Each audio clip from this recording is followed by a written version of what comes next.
اور پھر حضور نے ایک مثال بیان فرمائی۔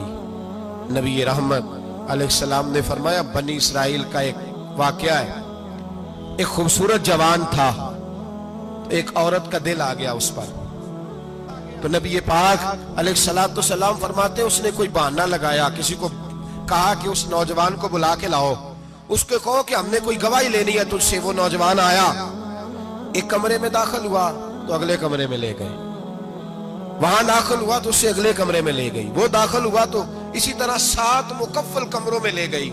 میرے کریم رسول میرے محبوب پاک علیہ السلام فرماتے ہیں، صحابہ کو سمجھا رہے ہیں میٹھے لب و لہجے میں، فرماتے ہیں جب سب سے پچھلے کمرے میں لے گئی تو ایک لڑکا بندھا ہوا تھا وہاں رسیوں سے، شراب کا پیالہ پڑا ہوا تھا۔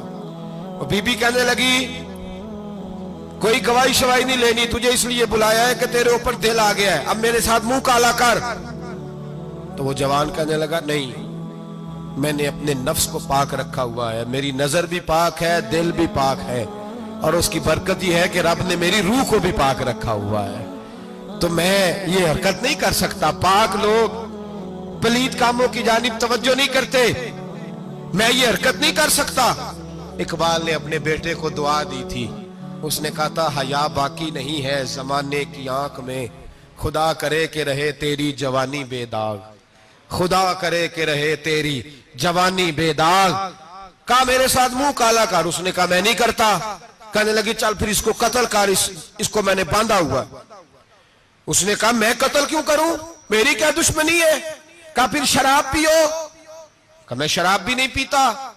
تو وہ کہنے لگی اب تو میں نے تجھے اپنے چنگل میں پھانس لیا ہے، اب تو یہاں سے بچ کے جا نہیں سکتا، اور اگر تو باہر جائے گا تو میں شور کروں گی، لوگ جمع کروں گی، اس نے میری عزت آبرو پہ ہاتھ ڈالا ہے، تو بچ تو نہیں سکتا، ایک کام تو کرنا پڑے گا۔ محبوب فرماتے ہیں اس نوجوان نے سوچا کہ زنا بھی بہت بڑا جرم ہے، قتل بھی بہت بڑا گناہ ہے، چلو اب مجبوری ہے تو شراب پی لیتا ہوں۔ لیکن وہ سمجھا نہ کہ شراب تو بنیاد ہے۔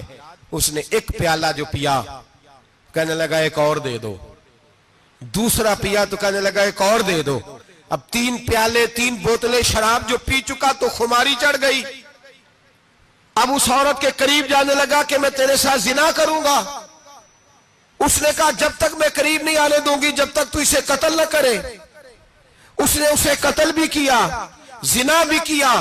تو محبوب فرمانے لگے یہ قتل اور زنا جو ہوا ہے تو یہ شراب کی وجہ سے ہوا ہے، گویا شراب وہ جرم ہے جو قتل بھی کرائے گی، جو زنا بھی کرائے گی۔